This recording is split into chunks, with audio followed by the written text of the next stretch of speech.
Hi అండి, నమస్తే. ఈరోజు వీడియోలో ఒక విలేజ్ స్టైల్ స్పెషల్ రెసిపీ అండి.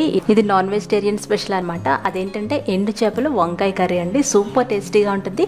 ఎండు చేపలు ఇష్టమైన వాళ్ళకి మాత్రం ఈ కర్రీ చాలా చాలా బాగా నచ్చేస్తుంది. అది కూడా పక్కా విలేజ్ స్టైల్లో సింపుల్గా బ్యాచిలర్స్ కూడా ప్రిపేర్ చేసుకునేలాగా చేసి చూపిస్తున్నాను. మరి రెసిపీలోకి వెళ్ళిపోదామా?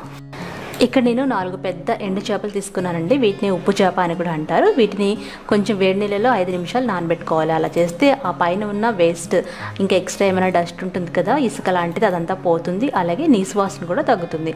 ఆ తర్వాత మనం టిష్యూ పేపర్ మీద కానీ లేదంటే నార్మల్గా ప్లేట్లో కానీ పెట్టేసుకోవచ్చు. మీకు టైం లేకపోతే ఇలా టిష్యూతో ఎక్స్ట్రా వాటర్ అద్దేసి వెంటనే చేసేసుకోవచ్చు అనమాట. ఒకవేళ టైం ఉంటే పక్కన ప్లేట్లో తీసి పెట్టుకోవచ్చు. ఇలా చేస్తే ఎండు చేపలు తొందరగా ఉడుకుతాయండి. ఇప్పుడు పెద్ద ఆనియన్ కట్ చేసుకోవాలి, 2 మీడియం సైజ్ టమాటాలు, అలాగే 2 అంగుళాల చింతపండు నానబెట్టుకోవాలి. ఒక 1/2 కేజీ వంకాయల్ని ఉప్పు నీళ్ళలోకి నానబెట్టి కడిగి పెట్టుకోవాలన్నమాట. ఇప్పుడు పొయ్యి మీద కడాయి పెట్టి 5-6 టేబుల్ స్పూన్ల నూనె వేసి వేడి చేయాలి. ఈ కూరలో నూనె కొంచెం ఎక్కువ పడుతుందండి. ఇప్పుడు అందులో తాలింపు గింజలు 1 టీ స్పూన్, ఆవాలు, మినపప్పు, శనగపప్పు, అవి కొంచెం చిటపట్లాడిన తర్వాత మనం డ్రై చేసి పెట్టుకున్నాం కదా కడిగేసి ఎండు చేప ముక్కలు, వాటిని వేసేసి నూనెలో చక్కగా వేయించుకోవాలి. ఇక్కడ స్మెల్ రాకూడదు ఉడికేటప్పుడు అనుకుంటే మీరు మూత పెట్టేసుకుంటే సరిపోతుందండి. మూత పెట్టేసి ఇలా మధ్య మధ్యలో కదుపుకుంటూ మనం 3 నిమిషాల వరకు చక్కగా వేయించుకోవాలి. మనకి ఎండు చేపలు అనేవి క్రిస్పీగా వేగాలన్నమాట. తర్వాత ఉడికించుకుంటాం కూడా. కావాలంటే కొంతమంది ఇలా బాగా వేగిన తర్వాత తీసేసి పక్కన పెట్టుకుంటారు. నేనైతే వెంటనే వేసేస్తున్నానండి. చూసారు కదా, మనకు తెలుస్తుంది ఎండు చేపలు బాగా వేగిన తర్వాత చిన్నగా కట్ చేసుకున్న ఉల్లిపాయ ముక్కలు వేసేయాలి. ఉల్లిపాయ ముక్కలు అలాగే పచ్చిమిర్చి వేసుకోవాలి. పచ్చిమిర్చి ఒక 3 వేసానండి ఇక్కడ చిన్నగా కట్ చేసి. ఈ ఉల్లిపాయ పచ్చిమిర్చి మనకి మీడియం ఫ్లేమ్లో చక్కగా వేయించుకోవాలి. మనం ఈ రెసిపీ అంతా మీడియం ఫ్లేమ్లోనే చేస్తామండి. లాస్ట్లో కొంచెం హై ఫ్లేమ్ పెట్టుకోవాలి. ఉల్లిపాయలు వేగిన తర్వాత మనం కట్ చేసి పెట్టుకున్న వంకాయ ముక్కలు వేసేసి మరొక 5 నిమిషాలు మగ్గించుకోవాలి. వంకాయలు వేయగానే కొంచెం ఉప్పు వేయండి, ఎందుకంటే ఉప్పు చేపలో ఆల్రెడీ ఉప్పు ఉంటుంది కాబట్టి.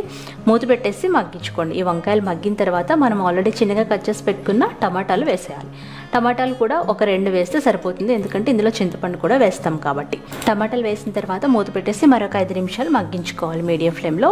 ఇప్పటికీ కూర చాలా వరకు మగ్గిపోతుంది. ఇప్పుడు అందులో ఒక 2 టీ స్పూన్ల వరకు కారం, 1/2 టీ స్పూన్ పసుపు వేయాలి. ఉప్పు లాస్ట్లో వేస్తామండి, ఎందుకంటే మనం ఉప్పు చేపలో ఉప్పు ఉంది, ఆల్రెడీ వంకాయలు వేసాం కాబట్టి.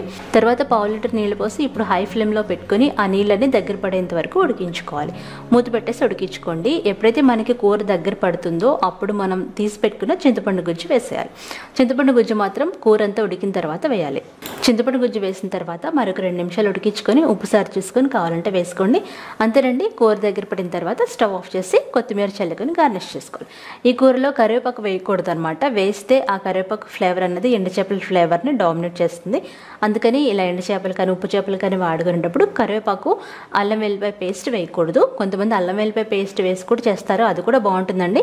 అది నెత్తళ్ళలో అయితే బాగుంటుంది అనమాట. మరి ఈ నాన్ వెజ్ వెరైటీ విలేజ్ స్టైల్లో చేసిన వంట మీకు నచ్చిందా? నచ్చితే తప్పకుండా లైక్ చేసి, షేర్ చేసి, అలాగే సబ్స్క్రైబ్ చేసుకొని బెల్ బటన్ ఆన్ చేసి పెట్టుకోండి. బాయ్.